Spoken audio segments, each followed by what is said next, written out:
Hai semuanya, Assalamualaikum warahmatullahi wabarakatuh. Perkenalkan, saya Sari Wadini dan teman saya Maulida. Dalam video ini, kami akan menjelaskan tentang biaya tenaga kerja. Apa sih yang dimaksud dengan biaya tenaga kerja? Tenaga kerja adalah daya kerja fisik maupun mental yang merupakan sumbangsi manusia untuk menghasilkan suatu produk dan jasa tertentu. Biaya tenaga kerja sendiri merupakan pembayaran kepada tenaga kerja sebagai penggunaan jasa untuk menghasilkan suatu produk atau jasa. Dalam perusahaan manufaktur, biaya tenaga kerja dibedakan menjadi dua. Yang pertama, biaya tenaga kerja langsung, yaitu biaya tenaga yang dapat ditelusuri kepada produk yang dihasilkan, merupakan biaya utama untuk menghasilkan produk dan jasa tertentu dan secara langsung diidentifikasi kepada produksi. Yang kedua, biaya tenaga kerja tidak langsung, merupakan seluruh biaya tenaga kerja selain biaya tenaga kerja langsung yang berhubungan dengan proses produksi untuk menghasilkan produk dan jasa tertentu. Bagi perusahaan, pengendalian biaya tenaga kerja memerlukan informasi yang penting. Mengingat biaya tenaga kerja merupakan komponen yang cukup signifikan untuk total biaya produksi. Pengendalian biaya tenaga kerja dimulai dari penempatan tenaga kerja, perencanaan schedule produksi, penyusunan anggaran biaya tenaga kerja, waktu penyelesaian pekerjaan, dan perencanaan upah insentif. Di dalam BTK atau biaya tenaga kerja terdapat 4 penggolongan. Yang pertama, penggolongan menurut fungsi pokok dalam organisasi perusahaan. Terdiri dari 3 biaya tenaga kerja, yaitu biaya tenaga kerja produksi, mencakup gaji karyawan pabrik, biaya kesejahteraan karyawan pabrik, upah lembur, upah mandor, dan gaji manajer pabrik. Kemudian, biaya tenaga kerja pemasaran, mencakup upah karyawan pemasaran, biaya kesejahteraan karyawan pemasaran, biaya komisi pramuniaga, dan gaji manajer pemasaran. Terakhir, biaya tenaga kerja administrasi dan umum, mencakup gaji karyawan dan biaya kesejahteraan bagian akuntansi, gaji karyawan dan biaya kesejahteraan bagian personalia, gaji karyawan dan biaya kesejahteraan bagian sekretariat. Yang kedua, penggolongan menurut kegiatan departemen-departemen dalam perusahaan. Terbagi menjadi 2 departemen. Yang pertama, departemen produksi. Misal, suatu perusahaan kertas terdiri dari 3 departemen, yaitu departemen bagian pulp, bagian kertas, dan bagian penyempurnaan. Yang kedua, departemen non-produksi dapat digolongkan menjadi biaya tenaga kerja bagian akuntansi, biaya tenaga kerja bagian personalia, dan lain sebagainya. Penggolongan menurut jenis pekerjaannya. Misalnya, dalam suatu departemen produksi tenaga kerja digolongkan menjadi operator, mandor, dan penyelia. Maka biaya tenaga kerjanya dapat digolongkan menjadi upah mandor, upah operator, dan upah penyelia. Penggolongan biaya tenaga kerja seperti ini biasa bertujuan untuk digunakan sebagai dasar penetapan diferensiasi upah standar kerja. Dan yang terakhir, penggolongan menurut hubungannya dengan produk. Dalam hubungannya dengan produk, tenaga kerja digolongkan menjadi tenaga kerja langsung dan tenaga kerja tidak langsung. Upah tenaga kerja langsung diperlukan sebagai biaya tenaga kerja langsung dan diperhitungkan langsung sebagai unsur biaya produksi.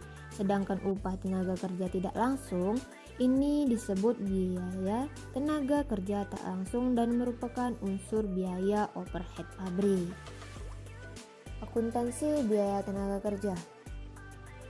Biaya tenaga kerja dapat dibagi ke dalam 3 golongan besar, yaitu pertama, gaji dan upah reguler, merupakan jumlah gaji dan upah bruto dikurangi dengan potongan-potongan seperti pajak, penghasilan karyawan, dan biaya asuransi hari tua.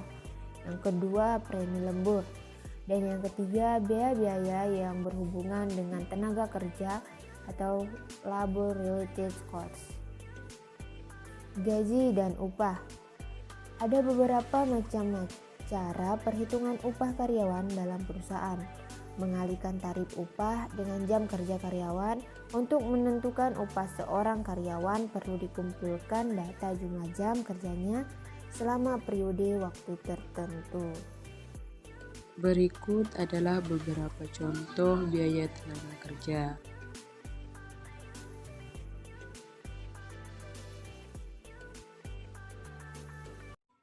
Akuntansi biaya gaji dan upah. Berdasarkan rekapitulasi gaji dan upah, bagian akuntansi membuat jurnal barang dalam proses biaya tenaga kerja, biaya overhead pabrik pada gaji dan upah. Kemudian yang kedua, atas dasar bukti kas keluar, bagian akuntansi membuat jurnal gaji dan upah, utang PPh karyawan pada utang gaji dan upah. Akuntansi biaya gaji dan upah. Tahap 3, atas dasar daftar gaji dan upah yang telah ditandatangani karyawan sebagai bukti telah dibayarkan upah karyawan, bagian akuntansi membuat jurnal utang gaji dan upah pada kas. Tahap 4-nya ialah penyetoran PPh karyawan ke kas negara dengan jurnal utang PPh karyawan pada kas. Akuntansi biaya gaji dan upah. Intensif. Dalam hubungan dengan gaji dan upah, perusahaan memberikan intensif kepada karyawan agar dapat bekerja lebih baik. Ada beberapa cara pemberian intensif. Yang pertama, intensif satuan dengan jam minimum, yaitu karyawan dibayar atas dasar tarif per jam untuk menghasilkan jumlah satuan keluaran produk atau output standar. Yang kedua adalah Taylor Differential Pace Rate Plan.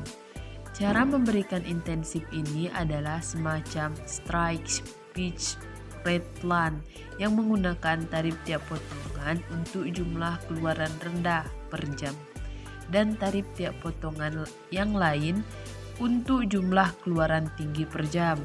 Premi lembur. Dalam perusahaan, jika karyawan bekerja lebih dari 40 jam satu minggu, maka mereka berhak menerima uang lembur dan premi lembur.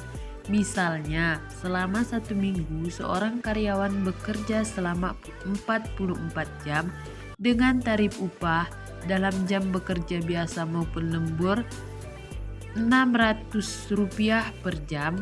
Premi lembur dihitung sebesar 50% dari tarif upah karyawan tersebut dihitung. Biaya-biaya yang berhubungan dengan tenaga kerja. Set up time. Seringkali sebuah perusahaan memerlukan waktu dan sejumlah biaya untuk memulai produksi. Biaya-biaya yang dikeluarkan untuk memulai produksi disebut biaya pemula produksi. Set up cost. Ada 3 perlakuan dimasukkan ke dalam kelompok biaya tenaga kerja langsung, dimasukkan sebagai unsur BOP atau biaya overhead pabrik. Yang ketiga dibebankan kepada pemesan yang bersangkutan. Waktu menganggur, idle time. Dalam mengelola produk, seringkali terjadi hambatan, kerusakan mesin atau kekurangan bahan, sehingga menimbulkan waktu yang menganggur bagi karyawan. Biaya yang dikeluarkan selama waktu menganggur ini diperlukan sebagai unsur biaya overhead pabrik. Misalnya, seorang karyawan harus bekerja selama 40 jam per minggu. Upahnya Rp600 per jam. Dari 40 jam kerja tersebut, misalnya 10 jam yang adalah waktu menganggur dan sisanya untuk mengerjakan pesanan, maka jurnal untuk mencatat biaya tenaga kerja adalah barang dalam proses sebesar 18.000, biaya overhead pabrik sesungguhnya sebesar 6.000, pada gaji dan upah sebesar 24.000. Nah, itu tadi adalah penjelasan tentang biaya tenaga kerja. Terima kasih teman-teman yang sudah menonton. Sampai jumpa lagi. Assalamualaikum.